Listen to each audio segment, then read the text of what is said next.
Então a gente continua aqui nosso estudo na Confissão de Fé. Hoje o capítulo 15. Capítulo 15 vai falar sobre o arrependimento para a vida. E na semana passada, domingo passado, falamos sobre a fé. E esses dois capítulos, na verdade, esses dois temas da confissão, a fé e o arrependimento, eles estão intimamente ligados à nossa regeneração e à nossa conversão. Na realidade, a fé e o arrependimento, eles são continuidade da obra de conversão. Tá? É importante a gente mencionar isso, porque muitas vezes as pessoas associam a salvação começando na fé ou no arrependimento. Então, quando que começa o processo de conversão? Não, começa no momento em que eu me arrependi dos meus pecados, ou no momento que eu acreditei em Jesus. E a gente já tem visto a isso há alguns domingos que não é bem assim, que a obra de salvação, a obra da redenção, na realidade, é uma grande obra de Deus que se inicia lá na eternidade e ela vai sendo executada através de atos. Quando a gente olha para a nossa história, quando a gente olha para a nossa vida, como que essa obra de salvação é aplicada na nossa história, a gente já viu que o Espírito Santo já vai agindo muito antes de chegar nesse momento do arrependimento e da fé. Então, por exemplo, há a regeneração do coração. Então, aquela transformação do nosso coração de pedra para o coração de carne, para nos habilitar a receber a fé e exercê-la. A vocação eficaz, ou seja, uma vez o coração regenerado, habilitado para responder positivamente ao chamado, então o Espírito Santo, pelos meios ordinários da pregação, vai vocacionar, vai chamar, vai convocar o eleito. E ele, ouvindo, responde. Com o quê? Com fé e arrependimento. Então, a gente precisa organizar isso na nossa cabeça. A nossa conversão não é no dia que a gente se arrependeu. Nossa conversão não é no dia que a gente demonstrou a nossa fé.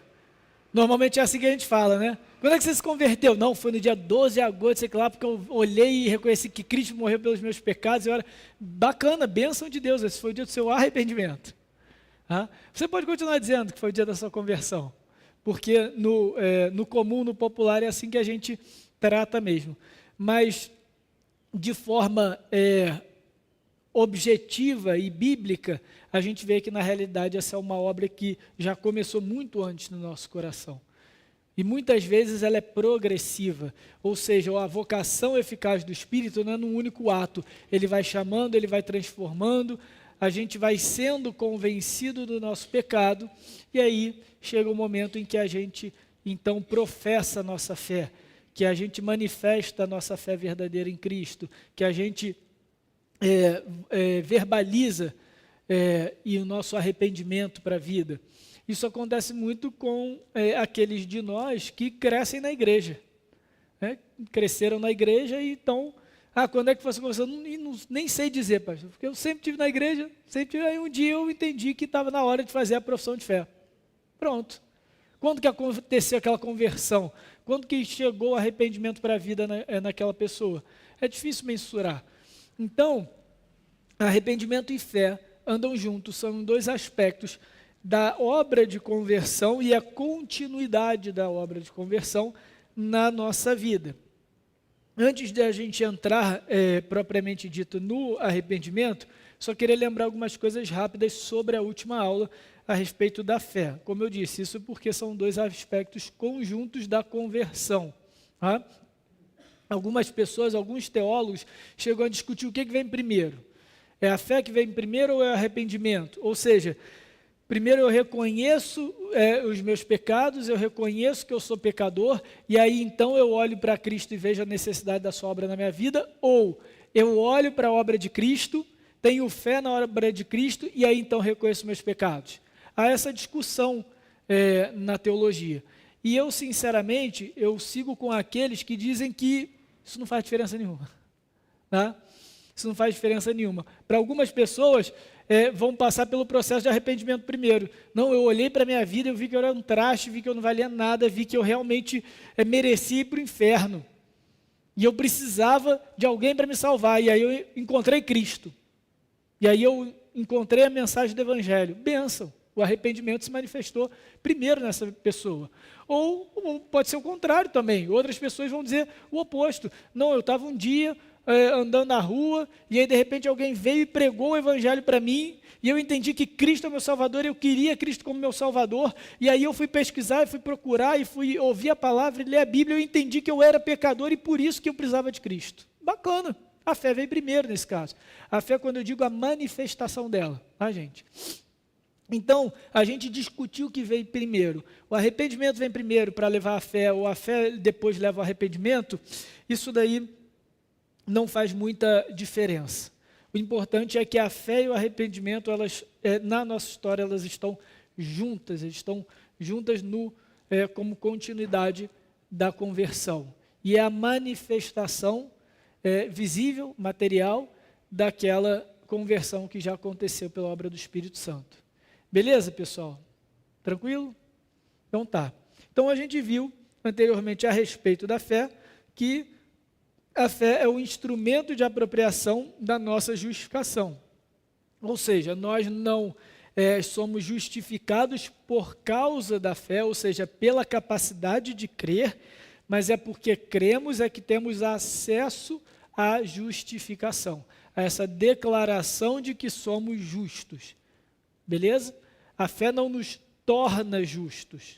Nós somos tornados justos, transformados justos, feitos justos pela obra graciosa de Deus em nós, aplicando a obra de Cristo em nós no momento da regeneração e da união com Cristo. Mas a fé é esse instrumento pelo qual a gente se apropria dessa justificação. E nós recebemos a fé como um dom da graça de Deus, ou seja, nós somos habilitados a crer. Não há em nós nada que a gente possa fazer para desenvolver a verdadeira fé por conta própria. É necessário que o Espírito Santo agindo em nós, regenerando o nosso coração, nos unindo a Cristo, então nos habilite a ter essa fé. Então a fé é um dom gratuito de Deus, é um dom da graça de Deus. E é o que a gente viu no capítulo 14, parágrafo 1. A graça da fé, pela qual os eleitos são habilitados a crer para a salvação da sua alma, é obra que o Espírito de Cristo faz no coração deles e é ordinariamente operada pelo ministério da palavra. Então, essa graça, a fé, é aplicada a nós através da palavra. E quando a gente termina esse primeiro parágrafo, e pela oração ela é aumentada e fortalecida. E o parágrafo 3º do capítulo 14. Essa fé é de diferentes graus, é fraca ou forte, pode ser muitas vezes, de muitos modos, perturbada e enfraquecida, mas sempre alcança a vitória, atingindo em muitos uma perfeita segurança em Cristo, que não somente é o autor, como também consumador da fé. Por que eu reli esses dois aspectos da fé que vimos na semana passada? Que é uma obra gratuita de Deus e que essa fé às vezes é fraca, é forte, mas ela está sempre crescendo, ela está sempre desenvolvendo e ela vem do próprio Cristo. Porque é assim com o arrependimento também. E a gente vai ver hoje exatamente isso. Que os aspectos, as características da fé são as mesmas características do arrependimento. Por isso que eu apresentei eles como dois aspectos próximos, juntos, da continuidade da obra de conversão. Então vamos entrar aqui no nosso tema de hoje, o arrependimento, parágrafo 1º do capítulo 15. A gente vai falar agora sobre a origem do arrependimento. Então, da onde vem esse arrependimento? Ele tem como mesma origem que a fé. Ele vem da graça de Deus. Parágrafo 1º, está aí no boletim. O arrependimento para a vida é uma graça evangélica. Doutrina essa que deve ser pregada por todo ministro do Evangelho, tanto quanto a da fé em Cristo. Então vejam que a confissão já coloca fé e arrependimento juntos. Então todo ministro tem que pregar tanto o arrependimento quanto a fé. Ou seja, todo mundo que prega a palavra precisa necessariamente chamar pecadores ao arrependimento e também proclamar a obra de Cristo, a obra de salvação. Por quê? Porque foi exatamente esse o modelo de pregação que nós vimos nos evangelhos. Começou com João Batista. João Batista pregava, prenunciava a chegada do Cordeiro e conclamava as pessoas ao arrependimento de pecados. Por isso que ele batizava com água. O batismo com água naquela época representava uma purificação de pecados. Então, a pregação de João Batista prenunciava a vinda de Jesus e também denunciava, melhor dizendo, o pecado e a necessidade de arrependimento. A pessoa então arrependida se batizava nas águas com João Batista. Quando Cristo vem, ele faz a mesma coisa. Ele não batiza, mas ele vai pregar a vinda dele, a chegada do reino dele e vai chamar ao arrependimento de pecados. É a mesma coisa. Então, irmãos, aqui, embora essa parte da confissão seja direcionada aos ministros, é exatamente isso que é a pregação do Evangelho. Eu já falei algumas vezes, eu vou ser insistente nisso por um tempo, tá? Enquanto for necessário. Mas pregação não é testemunho pessoal. Hoje eu preguei o Evangelho. Que bom, o que você fez? Não, deu meu testemunho de vida. Seu testemunho de vida não é pregação. Tá? Seu testemunho de vida é o que Deus fez na sua vida. Isso é bom, isso é bacana. A gente tem que falar isso para as pessoas mesmo. Isso glorifica a Deus, isso exalta o nome do Senhor, mas isso não é pregação. Pregação é exatamente o que a gente vê aqui na confissão e vê no ministério de João Batista, de Jesus e dos apóstolos. Pregação tem que ter duas coisas. Tem que informar duas coisas. Tem que informar o Evangelho, trazer o Evangelho como notícia, trazer a obra de Cristo, que veio morrer pelos nossos pecados, e convocar os ouvintes ao arrependimento. Isso é a pregação, irmãos. Então, se a gente quer pregar o Evangelho a todo mundo na nossa vida, a gente tem que falar sempre essas coisas. Tem que falar da obra de Cristo, do que Ele fez por nós na cruz, e do que a gente tem que fazer em resposta, nos arrepender dos nossos pecados. A gente vai ver hoje o que é esse arrependimento. A gente vai ver hoje essa segunda parte, esse segundo aspecto. Beleza? Então isso é pregação, tá? Mas aqui o mais importante desse primeiro parágrafo é a primeira qualidade que a confissão coloca ao arrependimento. O arrependimento para a vida é uma graça evangélica. O que significa essa expressão, uma graça evangélica? É que ela vem até nós pela graça de Deus, ou seja, sem mérito nenhum nosso, através do Evangelho. Isso que é uma graça evangélica. Igual a fé é uma graça evangélica. É dada por Deus, é da parte de Deus exclusivamente, não é nosso, e chega por nós pela pregação do Evangelho. E eu falo para vocês, irmãos, esse é o ponto mais importante da nossa aula, porque ele é contraintuitivo. Quando a gente fala de arrependimento, a gente sempre pensa como algo interno nosso, como algo que a gente tem e que a gente precisa exercer, não é? Não, a gente tem que se arrepender, então vou lá, tenho que me arrepender do meu pecado. Então, é como se fosse algo nosso. Por mais que a gente tenha essa ideia de que não, é o Espírito Santo que nos convence do pecado, é Deus quem nos leva ao arrependimento, muitas vezes a nossa sensação e até a percepção comum, popular, é de que o arrependimento é algo nato, é algo que já está dentro de nós, a capacidade de se arrepender, a habilidade de se arrepender, qualquer um pode se arrepender, basta ter vergonha na cara. E não é bem assim. Quando a gente fala principalmente sobre o arrependimento para a vida, ou seja, aquele arrependimento que gera a salvação, aquele arrependimento que nos dá acesso à vida eterna, a gente então vê que está longe de ser algo que é nosso, do qual nós podemos desfrutar, uma habilidade a qual a gente pode exercer. Não é assim. Na realidade, é um dom gratuito de Deus. Então, vamos olhar na Bíblia isso. Tá? Vamos olhar textos na Bíblia. Mas antes disso, vamos olhar o outro lado. Porque eu sei que há textos na Bíblia que, quando mal interpretados, podem nos levar a crer de que não, o arrependimento é algo nosso e basta a gente exercê-lo. Então, vamos olhar esses textos primeiro. Atos 17:30. Vamos olhar os textos que nos dão a outra impressão, de que o arrependimento é algo que a gente pode desfrutar e aplicar por conta própria. Atos 17:30.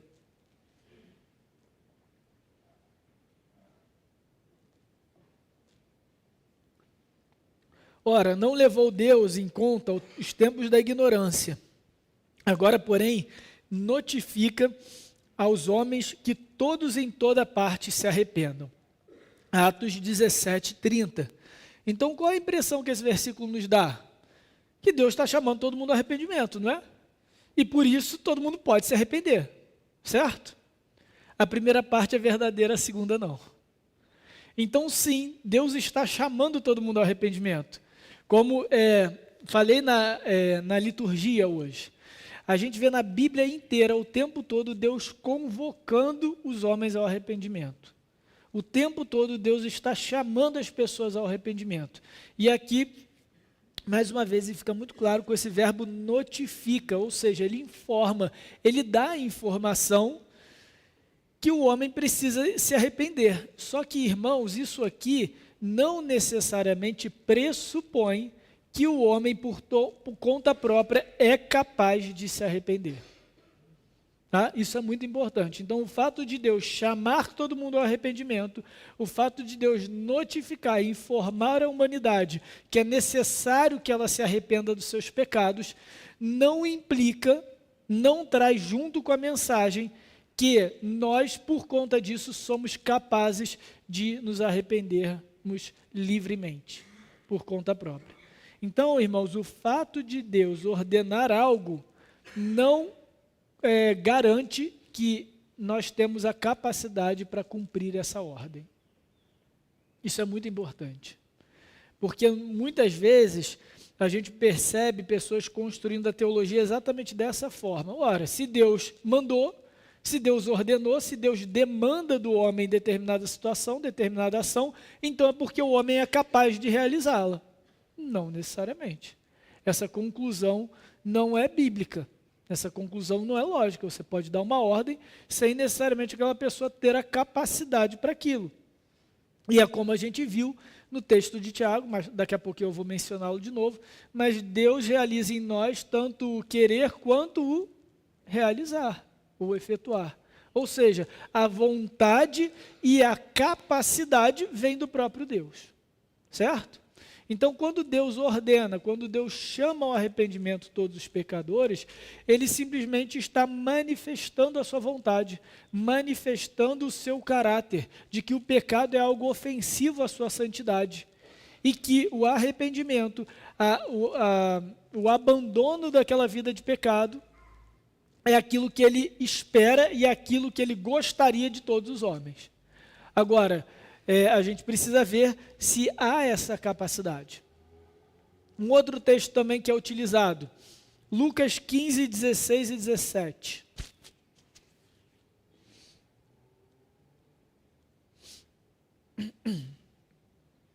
Esse aqui é até mais claro, entre aspas. Lucas 15, 16 e 17. Aqui a gente está na parábola do filho pródigo, a parábola dos dois irmãos. Vamos lá. Lucas 15, 16 e 17. É no momento em que o garoto se arrepende. Versículo 16. Ali desejava ele fartar-se das alfarrobas que os porcos comiam, mas ninguém lhe dava nada. Então, caindo em si, disse: quantos trabalhadores do meu pai têm pão com fartura, e eu aqui morro de fome. Pronto, é a mudança da vida desse sujeito, é a transformação, é o verdadeiro arrependimento. E aí, quem defende o livre-arbítrio vai usar esse versículo, está vendo? Ó, caindo em si, que o garoto do filho pródigo, ele caiu em si, ninguém pregou para ele, ninguém deu um sermão para ele, ninguém chegou e falou assim: meu filho, olha só como é que era na casa do seu pai, volta para casa, larga essa vida, está vendo? Então a Bíblia defende o livre-arbítrio, foi Jesus que contou essa história. Como que a gente sai dessa, gente?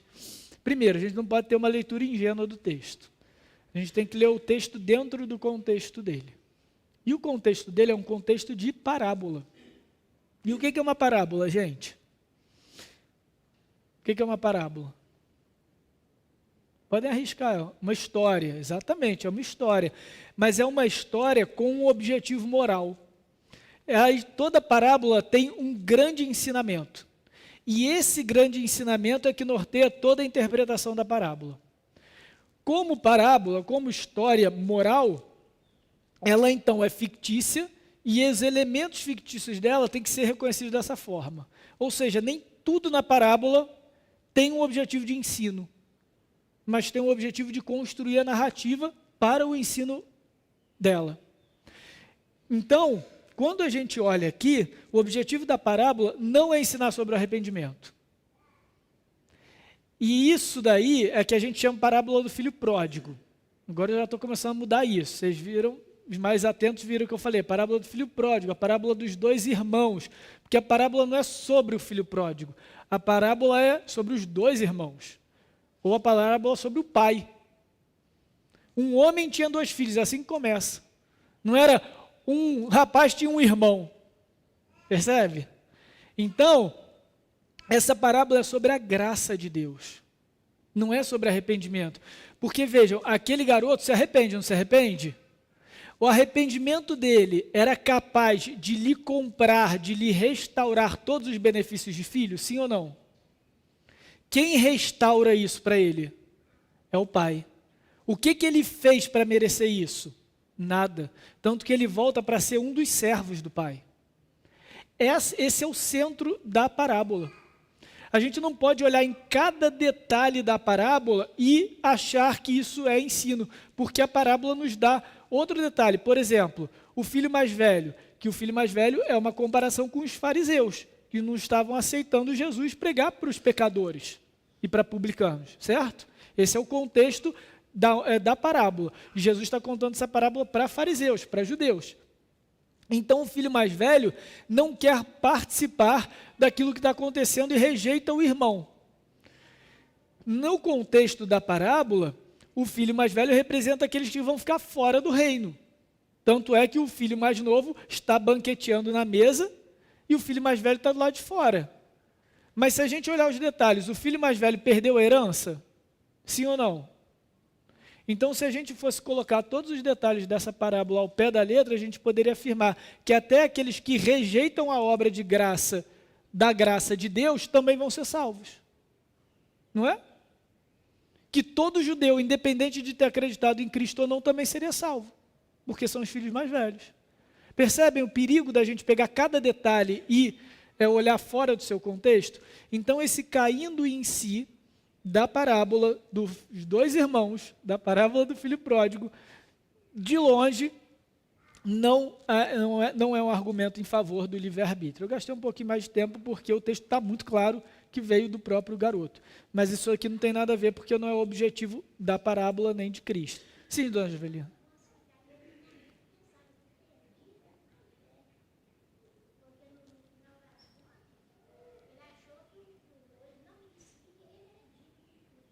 Mas é isso mesmo, dona Jovelina. O perdido é o mais velho também. Porque ele se achava merecedor, ele se achava digno só por ele ter nascido e ficado ali do lado do pai, obediente o tempo todo. E é exatamente essa a postura dos judeus. Então, eu sou descendente de Abraão, eu obedeci a lei o tempo todo, então eu mereço a salvação. Essa era a postura dos fariseus da época, é justamente isso que Jesus está combatendo com a parábola. Ele está ensinando que, na realidade, a salvação é pela graça de Deus, não é pelo mérito de ninguém. Em outra parábola, Jesus também ensina isso, a parábola dos trabalhadores, que ele contrata um sujeito 6 horas da manhã a 1 denário, e contrata outro às 5 horas da tarde a 1 denário, e ele paga a mesma coisa para todo mundo. Aí o cara que trabalhou o dia todo reclama: pô, mas vou ganhar a mesma coisa desse cara que trabalhou meia hora?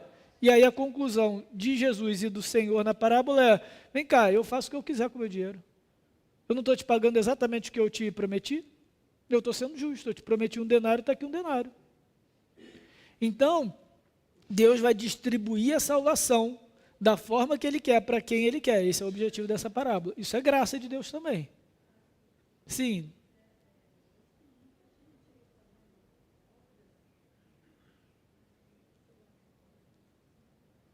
Exatamente, Judite. Tem muita gente aí por aí achando que pelas obras de caridade, obras de bondade vão salvar.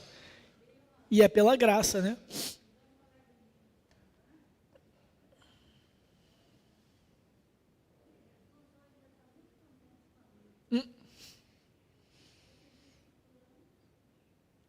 É isso mesmo. As pessoas acabam achando que é no mérito próprio, né, que a salvação vem, mas não é no mérito próprio, é na graça de Deus. Então agora vamos olhar como que o arrependimento é então fruto da graça, ou seja, ele vem até nós por causa da graça de Deus. 2 Timóteo 2, 25 e 26. 2 Timóteo 2, 25 e 26.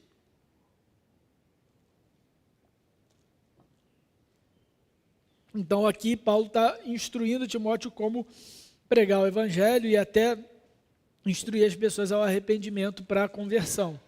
Versículo 25, disciplinando com mansidão os que se opõem, na expectativa que Deus do quê?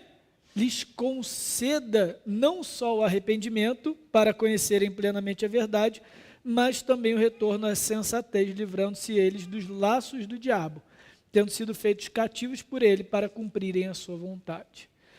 Aqui, irmãos, o arrependimento é o arrependimento para a vida.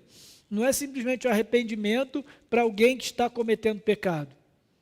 Então, alguns até podem sugerir essa interpretação. Não, aqui Paulo está falando para disciplinar quem já é crente, quem já recebeu arrependimento para a vida. Mas isso não faz sentido nesse contexto, porque conceda não só arrependimento para conhecerem plenamente a verdade. No versículo anterior, Paulo vai falar sobre a instrução a todos. Então aqui é um ensino geral. E a gente vê claramente que Deus, na expectativa que Deus conceda o arrependimento. Isso faz todo sentido quando a gente vê outros textos que a gente já está familiarizados, que nos mostram, nos ensinam que o Espírito Santo é quem convence do pecado. Então vejam, o arrependimento vem de Deus e de Deus somente. Outro, Atos 11, 18. Atos 11, 18.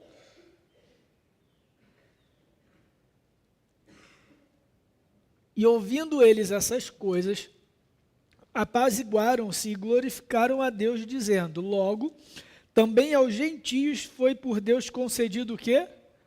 O arrependimento para a vida.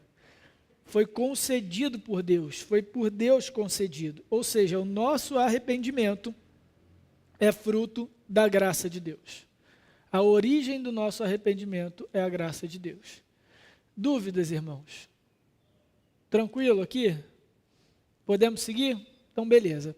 Segundo parágrafo, agora definição de arrependimento para a vida. O que é esse arrependimento para a vida? O que é esse arrependimento que a gente está falando aqui já há um tempinho? Parágrafo 2º. Movido o que? O arrependimento pelo reconhecimento e pelo sentimento. Não só do perigo, mas também da impureza e da odiosidade do pecado, como contrário à santa natureza e justa lei de Deus, ao apreender a misericórdia divina manifestada em Cristo aos que são penitentes, o pecador, pelo arrependimento, de tal maneira sente e abomina os seus pecados, que deixando-os se volta para Deus com a intenção de andar com Ele em todos os caminhos de seus mandamentos, esforçando-se para isso. Então, irmãos, o verdadeiro arrependimento, esse arrependimento para a vida, que vai nos conduzir à vida eterna, ele inclui um reconhecimento, um sentimento e uma vontade. Ou seja, o arrependimento para a vida é integral no ser humano. É integral no nosso ser. Ele influencia tudo que nós somos. E aqui é lógico que é uma divisão teórica, né? A Bíblia, enfim, a gente não consegue dividir, a gente não consegue ver toda essa divisão. Mas a gente vê que o arrependimento, ele inclui a nossa razão, o nosso entendimento, ele inclui o nosso sentimento, os nossos afetos, as nossas emoções, o nosso coração, e inclui a nossa volição, a nossa vontade, a nossa determinação, a nossa disposição para realizar as coisas. E a gente vê que essa integralidade do arrependimento está presente aqui no parágrafo 2º. Então, por exemplo, a razão, ele começa com um reconhecimento, é algo objetivo, é algo racional. A gente precisa compreender qual é a raiz da nossa natureza pecaminosa. Precisa compreender a nossa ofensa contra a santidade de Deus. Então, o arrependimento verdadeiro, o arrependimento para a vida, ele inclui o reconhecimento. Não é à toa que ele chega até nós através da pregação da palavra. Pregação da palavra é informação. Informação sobre a obra de Cristo e chamado para o arrependimento, não é? A gente acabou de ver. Então, a assimilação dessa informação, o entendimento dessa informação vai nos levar ao arrependimento para a vida. Não existe arrependimento sem entendimento da verdade, sem entendimento do que a gente está passando. Então, muitas vezes a gente acaba vendo pessoas que se dizem convertidas, mas elas não tiveram um entendimento. Então, normalmente são essas campanhas, esses cultos extremamente emocionalistas, emotivos, sem conteúdo. Aí a pessoa vai lá, chora, se emociona, não, agora eu amo Jesus e aqui eu vou entregar minha vida para Jesus. Mas por que você entregou sua vida para Jesus? Porque Ele é o meu bem mais precioso, agora eu amo Jesus. Mas por que você entregou? Porque eu amo Jesus. Você vê, não tem conteúdo. Não tem base. A resposta tem que ser assim, por que você serve a Cristo? Porque Ele morreu pelos meus pecados. Era para eu estar indo para o inferno agora, eu estava condenado para o inferno. Ele morreu na cruz pelos meus pecados, Ele me comprou da morte. Vejam, é uma informação objetiva, que vem pela pregação do Evangelho. Isso é o Evangelho. A gente precisa compreender isso para sustentar o nosso arrependimento. Mas o nosso arrependimento não é só razão. Por outro lado, a gente não pode somente compreender isso.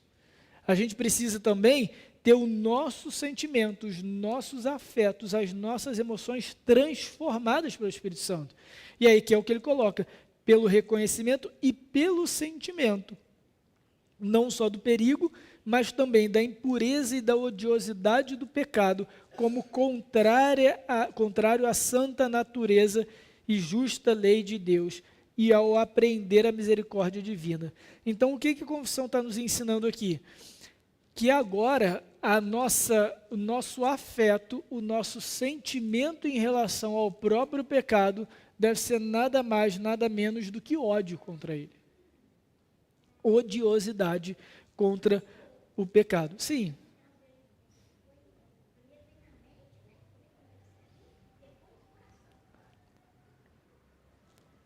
Ótima pergunta, dona Givelina. Dona Givelina me perguntou, primeiro vem a mente e depois vem o coração? Não necessariamente, como eu falei, é uma divisão aqui a critérios didáticos, para a gente aprender que o arrependimento envolve todo o ser, todo o nosso ser, tá? Tudo aquilo que nos define como ser humano.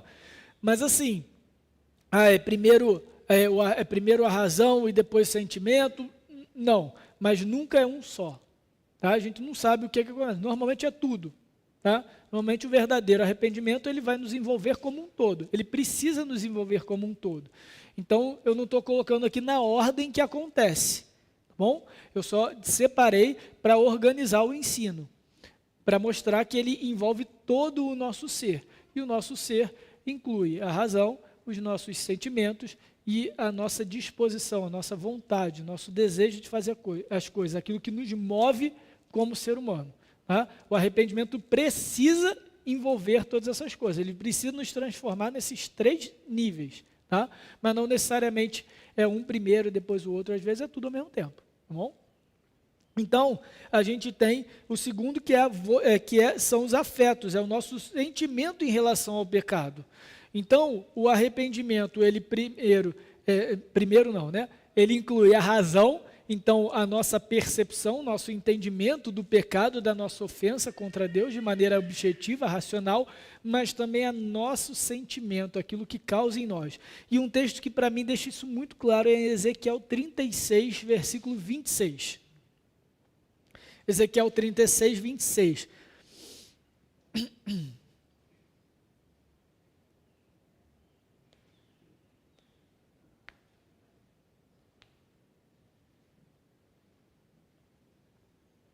36, 26. Aqui, Ezequiel está falando sobre a conversão, sobre o dia em que o Espírito Santo vai ser derramado sobre a igreja, mas aqui é sobre a conversão, sobre a regeneração. Versículo 26. Dar-vos-ei coração novo, porém dentro de vós espírito novo, Tirarei de vós o coração de pedra e vos darei coração de carne. Então, irmãos, essa é a ilustração aqui na profecia de Ezequiel para a conversão, para a verdadeira conversão. E aí, a partir do versículo 27, ele vai descrever os efeitos dessa regeneração, dessa conversão. Vamos pular para o versículo 31. Dentre muitos efeitos, esse é o que eu quero destacar. Versículo 31. Então vos lembrarei dos vossos caminhos e dos vossos feitos que não eram bons, e terei nojo de vós mesmos, por causa das vossas iniquidades e das vossas abominações. Irmãos, é assim que o arrependimento verdadeiro influencia, transforma as nossas emoções. A gente precisa se envergonhar daquilo que a gente fazia. A gente precisa ter nojo de nós mesmos. A gente precisa ter ódio de determinadas partes do nosso ser que são contra a vontade de Deus. Isso é o verdadeiro arrependimento. Agora, o que não é o verdadeiro arrependimento? É quando, por exemplo, a gente confronta alguém que está lutando contra o pecado e você fala, poxa, mas você está aí na luta, e aí? Ah, sabe como é que é, né, pastor? Sou pecador, eu estou aí na luta, estou tentando, estou pedindo a Deus, mas, sabe, não tem repulsa, não tem vergonha, não tem nojo. Eu gosto desse versículo 31 porque ele é muito intenso. É assim que a gente tem que ter. E, irmãos, isso é maravilhoso para nós olharmos para a nossa vida e identificarmos quais pecados que ainda temos ou que tínhamos no passado que não nos causa essa repulsa. Devemos então buscar o Senhor. Falar, Senhor, gera em mim esse sentimento em relação a esse pecado, em relação a essa fase da minha vida. Ou outras vezes também, quando a pessoa se converteu, aí tinha uma vida totalmente dissoluta, e aí o sujeito fala assim, não, mas quando eu era jovem, cara, aproveitei, hein? Fiz coisa pra caramba, mas eu já larguei aquela vida, graças a Deus eu aceitei Jesus. Você fala, que isso, cara? Você vê que o tom da pessoa é de orgulho, é de, não, porque eu fazia isso, mas estava tudo errado, eu não sabia, eu não tinha ideia. O cara está tirando onda. Então, é diferente de falar assim, meu irmão, isso é uma fase da minha vida que eu apaguei, que eu não quero nem mencionar. Chega. Graças a Deus fui liberto disso. Isso agora é só passado. Deixa eu te contar qual é a minha vida hoje. Aí sim você pode falar o testemunho. Qual é a minha vida hoje. Mas aquilo ali, meu irmão, tem até vergonha de mencionar. Percebem? Isso é o verdadeiro arrependimento. É que causa nojo, é que causa repulsa, que você não consegue se olhar no espelho. É lógico que a gente não vai viver uma vida de autocomiseração, é uma depressão eterna contra aquilo que a gente sempre foi, contra aquilo que a gente era. Não é isso que eu estou dizendo. Mas que quando a gente olhar para o nosso coração, olhar para o nosso pecado, olhar para o nosso pecado passado, isso tem que ferir a gente. Cara, eu não acredito que eu fui capaz de fazer isso. Que vergonha. Senhor, maldito o dia que eu fiz tal coisa. Quisera eu não ter essa mancha na minha história. É essa dor, é esse sofrimento, é esse entendimento que a gente tem que ter em relação ao pecado. Isso é marca do verdadeiro arrependimento. Então é a compreensão do que é o pecado, que é a ofensa para Deus, mas também é uma transformação do nosso sentimento, da nossa emoção. Mas também, aqui tem um detalhe nesse segundo parágrafo, que a confissão coloca, movido pelo reconhecimento e sentimento não só do perigo, mas também da impureza.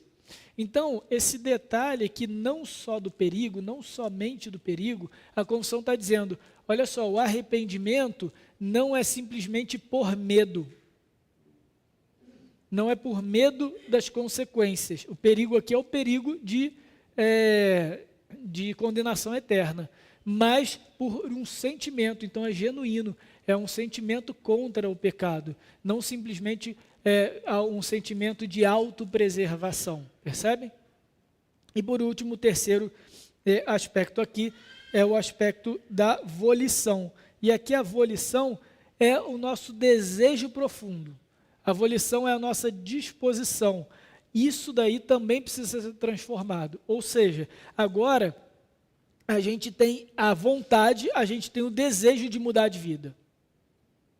A gente tem o desejo de transformar, de retirar, de fazer tudo que é necessário para que a gente tenha uma vida sem pecado. E esse ponto é muito importante, gente. Por quê? o arrependimento genuíno, ele não significa necessariamente uma mudança radical e perfeita de imediato. Ok?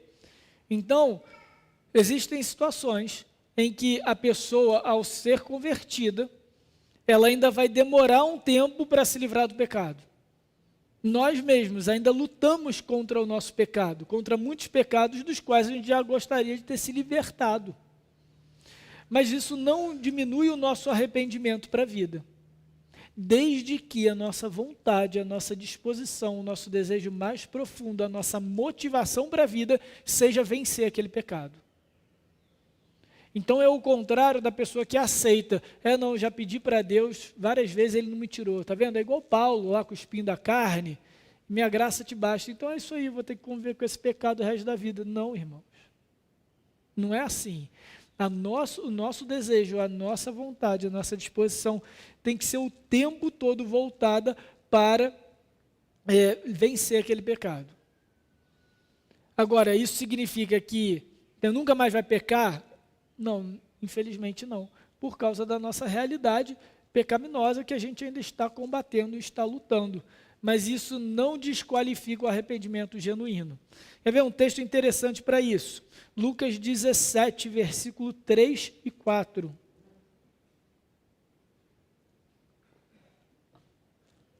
Lucas 17, versículo 3 e 4.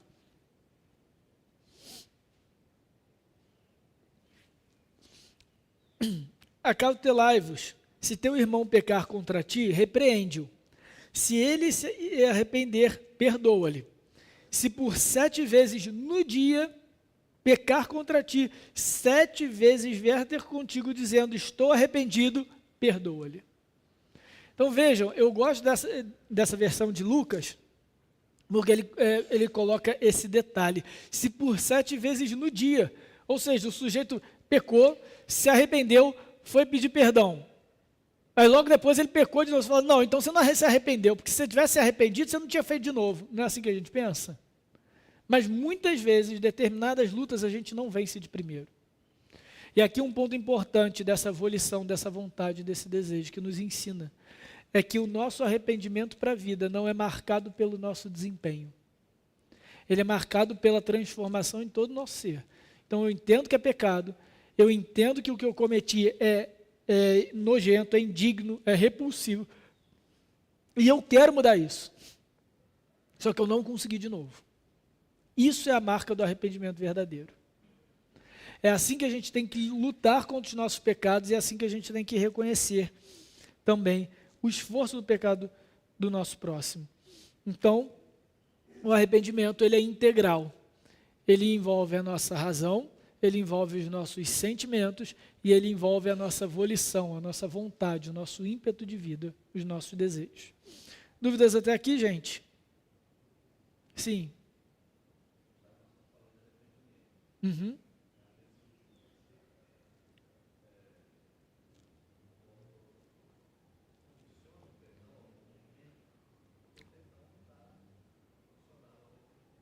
Isso, não está. Realmente, é interessante aqui porque Jesus não condiciona o perdão ao arrependimento. Mas nesse exemplo aqui de Jesus, embora não seja uma parábola, ele também é um exemplo, digamos assim, metafórico. O sujeito se arrepender 7 vezes no mesmo dia, então não é assim tão trivial uma situação como essa. É só um jeito de Jesus exagerar a situação para dizer exatamente isso. Olha, havendo arrependimento, a gente precisa perdoar. Ok? Havendo arrependimento, a gente precisa perdoar. Então, a gente também não pode fazer esse paralelo com o nosso arrependimento em relação a Deus. Deus não nos perdoa, a gente vai ver isso agora. Deus não nos perdoa por causa do nosso arrependimento. O nosso arrependimento não move o perdão de Deus. Mas nas relações interhumanas, aí sim, a gente vai perdoar aquele quando ele chega ao arrependimento. Mas isso também não é exclusivo, a gente não só perdoa quando a pessoa se arrepende. É uma outra situação que não foi tratada aqui. Porque a pergunta de Pedro é, quando a gente deve perdoar? E aí Jesus vai usar da perspectiva daquele que foi ofendido e que está recusando perdão. Então, o ensino aqui de Jesus a gente nunca deve recusar perdão. A gente nunca deve recusar perdão. Então, a gente, por causa desse exemplo, a gente só pode perdoar quem realmente está arrependido, quem veio até nós? Não.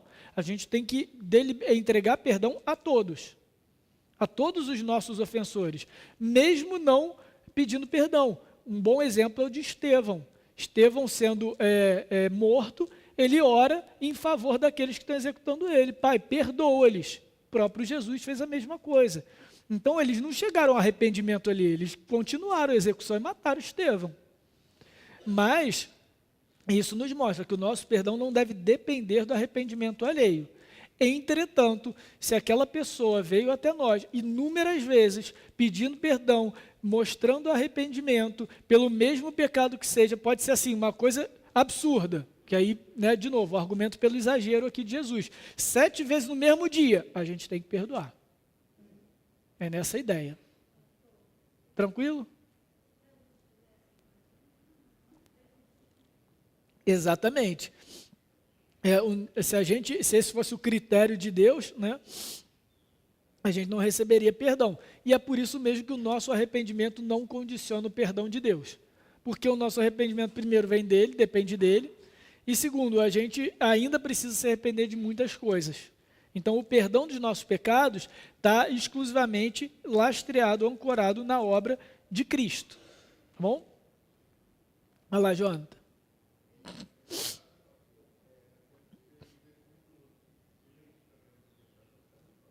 Uhum.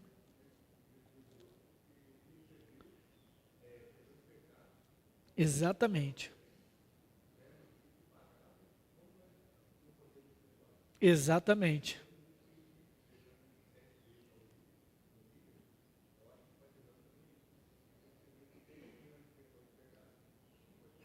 Perfeito, perfeito. É aquela parábola do credor, né, incompassivo. O sujeito tinha uma dívida pequena com o rei, foi perdoado da dívida, uma dívida gigantesca com o rei, impagável, foi perdoado da dívida. E ele não pôde perdoar a dívida contra ele, muito pequena. Aí o rei falou assim, então você é mau. Então agora você vai ficar preso até você pagar a dívida.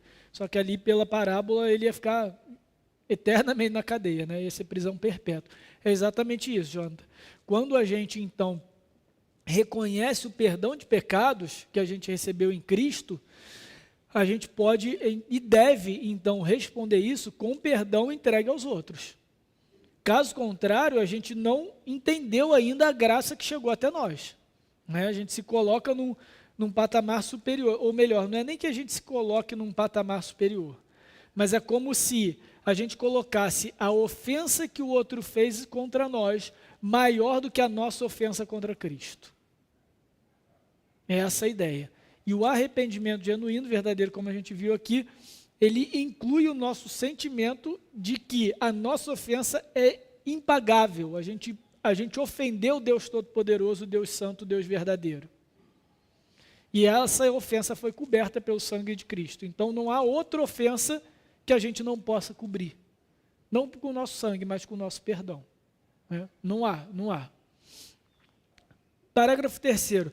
Aqui em diante a gente vai mais rápido, porque realmente eu queria dar muita ênfase a esses parâmetros aqui dos 2 primeiros parágrafos, a gente concentra. Aqui, a partir do 3, é um pouco mais prático. Então vamos lá. Ainda que não devamos confiar no arrependimento como sendo de algum modo uma satisfação pelo pecado, aqui o que a gente acabou de discutir. Então a confissão está dizendo, o arrependimento não é de modo nenhum uma satisfação pelo pecado. Ou seja, o nosso pecado não é satisfeito por causa do nosso arrependimento. Deus não vai olhar e falar, poxa, que bacana, o Vitor se arrependeu, então está perdoado. Não, ele não espera nós irmos até ele. Tá?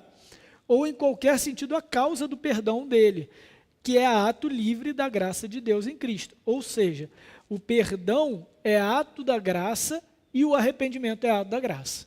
Então é tudo ato da graça de Deus. A graça de Deus nos habilita a reconhecermos o nosso pecado e buscarmos, né, perdão, o arrependimento, e ela nos concede o perdão de pecados. Contudo, o arrependimento, ele é de tal modo necessário aos pecadores, que sem ele ninguém poderá esperar o perdão. Então, como assim? Não é a causa do perdão, mas sem o arrependimento ninguém pode esperar o perdão? Parece que contradisse aqui. Essa é a forma da confissão dizer que o arrependimento é a marca do verdadeiro convertido. Aquele que encontra o perdão é aquele que foi convertido. Então, vejam, a gente precisa olhar a obra como um todo da regeneração para a gente compreender isso. Então, vamos lá, toda a história de novo. Cristo morre pelos nossos pecados, ele paga os nossos pecados na cruz, certo? E então, Deus aplica a obra de Cristo em nós pela graça. Como que nós temos acesso a essa obra na nossa história? Quando o Espírito Santo transforma o nosso coração em coração de pedra para coração de carne, nos santifica, nos separa, nos regenera, e então agora nós estamos habilitados a sermos unidos a Cristo. Uma vez unidos a Cristo, nós então compartilhamos dos méritos de Cristo. E agora nós temos os nossos pecados cobertos pelo sangue de Cristo, porque fomos unidos a Ele. Uma vez unidos a Ele, agora então somos regenerados, transformados e a nossa disposição muda. E é nos dado o arrependimento. E uma vez arrependidos, nós então olhamos para a obra de Cristo, o perdão de pecados, como a sustentação da nossa salvação. E aí temos acesso ao perdão. Então vejam, está tudo conectado. Foi isso que a confissão tentou dizer aqui.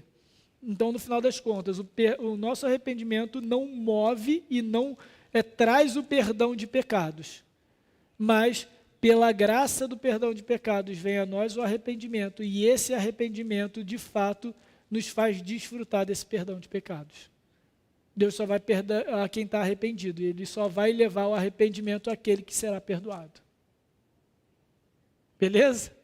Que lendo assim o texto, ele fica meio truncado mesmo, né? Parece, é verdade. Exatamente, é um combo, é tudo junto. A gente tem que entender essa dinâmica aí. Dúvida, gente, nesse capítulo, nesse parágrafo? Tranquilo, né? Tranquilo agora, né? Vamos lá, parágrafo 4º. Como não há pecado tão pequeno que não mereça condenação, e assim também não há pecado tão grande que possa trazer a condenação sobre os que se arrependem verdadeiramente. Peraí, eu li com uma entonação terrível, deixa eu ler de novo. Como não há pecado tão pequeno que não mereça condenação, assim também não existe pecado tão grande que possa trazer condenação sobre os que se arrependem verdadeiramente a Deus. Então, o que a confissão está nos dizendo aqui? Primeiro, que todo pecado, menor que seja, é ofensa a Deus. Fere a santidade de Deus. E por isso ele deve ser pago. Então não existe um pecado pequeno o suficiente que você fale assim, não, esse aí não precisa de arrependimento não. Pecou pela ignorância. Ou pecou quando era criança, pecou quando era bebê. Não existe isso, gente. Todo pecado, toda ofensa contra Deus, toda transgressão da sua lei, é digno de punição, ok? Entretanto, aí agora a confissão vai expor o outro lado. Não existe pecado que seja tão grande que o arrependimento não possa cobrir. Ou melhor, não possa tirar, não possa cobrir não, minto. Não possa tirar a salvação de quem se arrependeu. Não possa tirar a salvação de quem se arrependeu. Então aqui a confissão está falando da garantia da salvação. Ah, mas e aquele pecado contra o Espírito Santo? Quem peca contra o Espírito Santo nunca foi alcançado por Deus. Por isso que ele não vai ser perdoado. Por isso que ele é um pecado imperdoável, porque quem comete esse pecado definitivamente não é um eleito. É isso que Jesus está ensinando. Aí lá em 1 João, quando ele fala, olha, tem pecados para a morte e tem pecados que não são para a morte. E aqueles pecados para a morte, eu insto a não orar por eles. O que João está dizendo? Pecados que são para a morte são pecados cometidos por não regenerados, por não eleitos. E aí João está dizendo, olha só, dessa situação, dessas pessoas desiste, nem ora, porque é caso perdido. Que isso, pastor? Então tem gente que é caso perdido que eu não devo orar? Calma, a gente precisa entender o contexto de João. O contexto de João eram de pessoas que já haviam professado a fé em Cristo e abandonaram a fé. E aí João então fala, olha, eles saíram do nosso meio porque não eram dos nossos. João, o apóstolo, inspirado pelo Espírito Santo, está dizendo, aqueles não eram eleitos, então para esses vocês não oram. Como a gente não tem essa iluminação de João, então na dúvida a gente ora por todo mundo, tá bom? Porque o arrependimento pode chegar para todos. Não vai chegar para todos, tá? Vai chegar só para os eleitos. Mas pode chegar para qualquer um, tá bom? Aqui, então, pessoal, dúvidas aqui? Tranquilo? Deixa eu fazer uma pergunta rápida, eu acho que tem tempo. Porque, de novo, o parágrafo 5 e 6 é aplicável e a gente já colocou toda a base para ele. Então, é mais ler e aplicá-lo. Pergunta importante, dependendo da resposta de vocês, mas sejam sinceros, aí não vai correr para o almoço, não. Existe pecadinho ou pecadão? Gostei da convicção da Mayla. Sim. Não, sim. Tem distinção entre os pecados? Sim ou não? Sim, sim. Existe pecadinho e pecadão, tá, gente? Então, sim, existe pecadinho e pecadão. O que acontece? Diante de Deus, todo pecado é grave. É isso que a confissão colocou agora na primeira linha. Não tem um pecado tão pequeno, né, que não mereça o arrependimento, que não seja, né, alvo do arrependimento, ou não mereça condenação, melhor dizendo. Então, todo pecado é grave, mas nem todos os pecados são iguais. Então, como transgressão da lei, de fato, qualquer pecado, qualquer transgressão, por menor que seja, vai condenar alguém para o inferno. Porque, no final das contas, o que condena alguém ao inferno não é aquele pecado propriamente dito, mas é a disposição do coração contra Deus, contra a sua lei. O pecado é a manifestação da rebeldia do coração. E contra isso é que os homens serão condenados no inferno. Agora, a medida dessa condenação, essa punição, vai ser de acordo com o seu próprio pecado. Então, rapidamente, o primeiro ponto, Tiago 2,10, que nos mostra que toda e qualquer condenação leva alguém ao inferno. Tiago 2,10.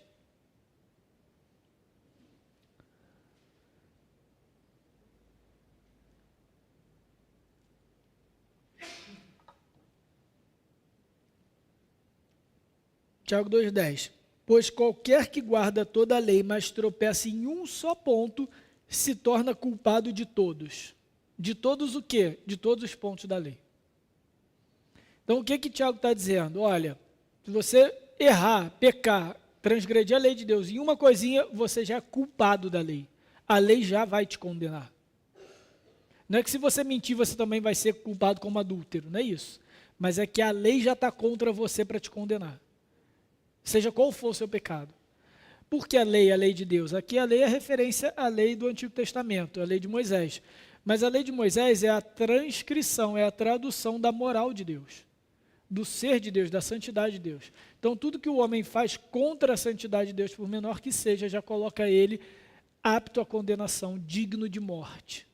E essa é a condição que todos nós nascemos por causa de Adão. Nós herdamos esse fruto de Adão, como agora sim, lá em Romanos 5,19, podem abrir, por favor, rapidinho, Romanos 5,19. Porque como pela desobediência de um só homem muitos se tornaram pecadores, assim também por meio da obediência de um só muitos se tornaram justos. Esse muitos aqui de Paulo é só para manter o paralelismo grego, tá? Porque aqui na verdade todos se tornaram pecadores, Mas como a ênfase de Paulo está só que muitos se tornaram justos, nem todos, aí então ele manteve a palavra. No grego, esse muito pode ser muitos todos e vice-versa, tá? Então, só por uma questão de estética aqui. Mas, na realidade, todos se tornaram pecadores, por meio de um só. Por quê? Essa disposição contra Deus, para ferir a lei de Deus, veio por causa de Adão, do nosso representante. E uma vez que a gente executa e realiza isso, a gente já se coloca sob condição de pecado, sob condenação de morte. Tá? Então, todo e qualquer pecado é ofensivo contra Deus. Mas existem ofensas maiores e menores. E Jesus nos ensina isso. Mateus 11, 21. Abrem aí, por favor.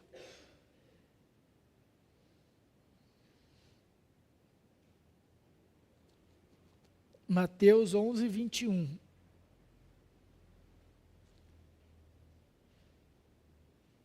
Esse é um dos muitos exemplos. 11, 21. Ai de ti, Corazim, e ai de ti, Betsaida, porque se em Tiro e Sidom se tivessem operado os milagres que em vós se fizeram, há muito que elas teriam arrependido com um pano de saco e cinza. Versículo 22. E contudo vos digo, no dia do juízo haverá menos rigor para Tiro e Sidom do que para vós outras.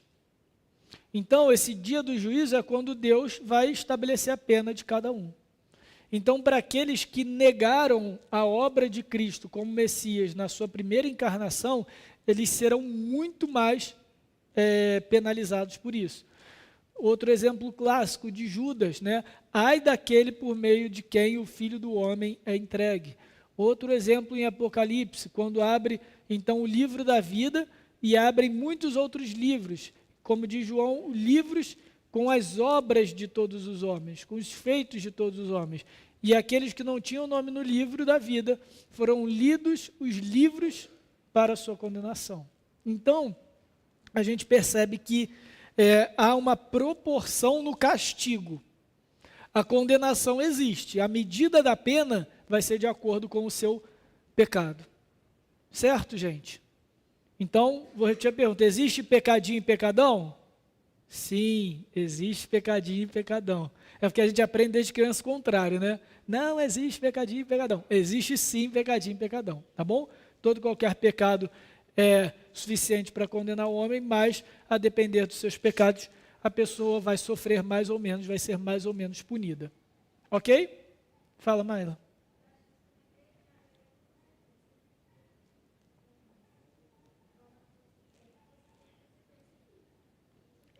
Exatamente. Ótimo ponto, Maila. Maila falou que isso se reflete até na nossa realidade, até mesmo para os crentes.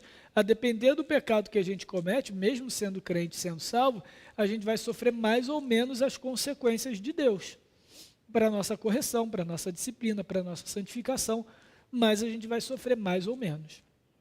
Parágrafo 5 e 6 agora. Os homens não devem se contentar com o arrependimento geral, mas é dever de todos os homens procurar arrepender-se particularmente de cada um dos seus pecados. Ué, mas não era graça, agora é dever? Confissão tem dessas coisas. É muita teologia e pouco conteúdo, lembra disso.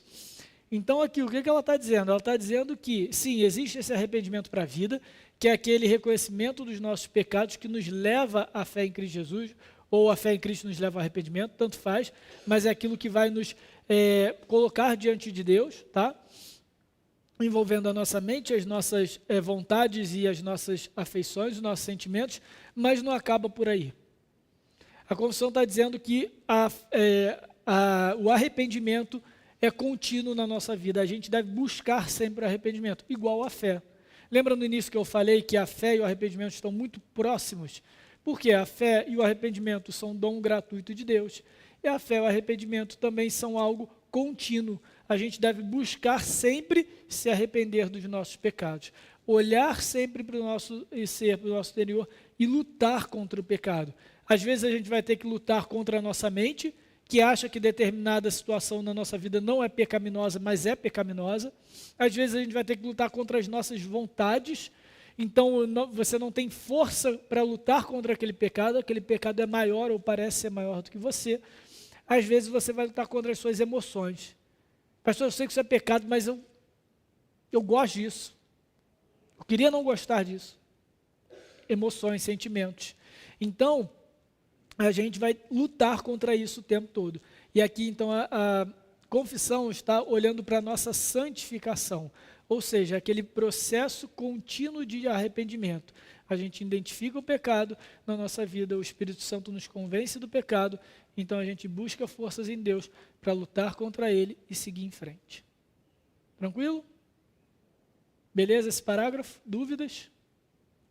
Ok. E o parágrafo 6º, como todo homem é obrigado a fazer a Deus confissão particular das suas faltas, pedindo-lhes o perdão delas, o que feito achará misericórdia, se deixar os seus pecados, assim também aquele que escandaliza o seu irmão ou a igreja de Cristo, deve estar pronto por uma confissão particular ou pública do seu pecado e do pesar que por ele sente, a declarar o seu arrependimento aos que estão ofendidos. Isso feito, estes devem reconciliar-se com ele e recebê-lo em amor. Aqui, irmãos, eu acho um ponto muito interessante e importante da confissão, porque ele vai colocar na prática as ofensas contra nós e contra a igreja, os próprios crentes. Um pouco aquilo que a gente já falou sobre o perdão e sobre o arrependimento. Então, há momentos em que, sim, o povo de Deus peca. E nesse pecado, ele escandaliza. Escandaliza a igreja, escandaliza alguns irmãos, escandaliza os de fora. E aí é nesse ponto em que a gente entra com o processo de disciplina na igreja. Então, o processo de disciplina, ele serve para purificar a igreja. Esse é um dos objetivos que está lá no Código de Disciplina da Igreja Presbiteriana. O outro é restaurar o irmão faltoso. E eu gosto desse parágrafo porque ele vai nos lembrar, esse que o João também mencionou, do aspecto da misericórdia.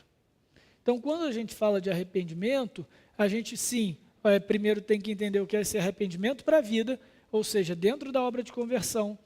Depois a gente tem que olhar para o nosso dia a dia, as inúmeras faltas que nós temos contra Deus e por isso devemos buscar o arrependimento. E, por fim, mas não menos importante, a gente precisa olhar para as faltas que os outros cometem contra nós e até contra a igreja de Cristo. Então, vejam, no parágrafo 6º, a confissão é muito detalhada e muito cuidadosa. Então, ela deixa bem claro que aquele que faltar, aquele que cometer pecado, deve buscar, sim, a confissão, deve buscar o perdão e abandonar o seu pecado. Isso daí é a prova do arrependimento verdadeiro. O arrependimento é um reconhecimento, veja, toda aquela integralidade que a gente viu. Reconhecimento do próprio pecado, o desejo de abandoná-lo e, de fato, a transformação, o pedido de perdão. Quando isso acontece, a gente aplica a disciplina. Uma vez encontrada os frutos de arrependimento, aí então a gente restaura a pessoa da disciplina na igreja. E eu gosto desse termo, frutos de arrependimento, porque isso mostra muito também da avolição. Muitas vezes, a pessoa disciplinada, ela não vai voltar 100%. Ela não vai voltar perfeita. Mas a gente vê que ela compreendeu a ofensa do pecado dela, a gravidade do pecado. Ela se humilhou diante de Deus, pedindo perdão, reconheceu aquilo. Ela teve o seu sentimento, então, transformado, viu aquilo de fato como vergonhoso, como ofensivo, como indigno na sua história. E a sua volição, agora ela está fazendo tudo para reparar. Seja o pedido de perdão, seja qualquer outra ação reparadora. E isso daí, esses são os critérios que nós usamos na restauração de alguém da disciplina. E esses são os critérios, irmãos, que nós devemos usar no perdão para nós, de outros que nos ofendem, mas, sobretudo, quando nós somos os ofensores. Quando nós ofendemos ao próximo, a gente precisa reconhecer diante de Deus e daqueles que nós ofendemos quais são a realidade do nosso pecado. Devemos, de fato, demonstrar a vontade, o desejo, a disposição para reparar todo o mal e lutar com o nosso sentimento, contra aquilo que nos levou a determinada falta. Quando a gente compreende, então, a doutrina do arrependimento nesses 3 sentidos, a gente começa a crescer em maturidade cristã e santidade. A gente entende o arrependimento para a vida, a gente entende a continuidade desse arrependimento no nosso dia a dia e a gente entende também a aplicação desse arrependimento quando outros nos ofendem. E assim a gente cresce como igreja. Dúvidas? Tranquilo? Então vamos orar.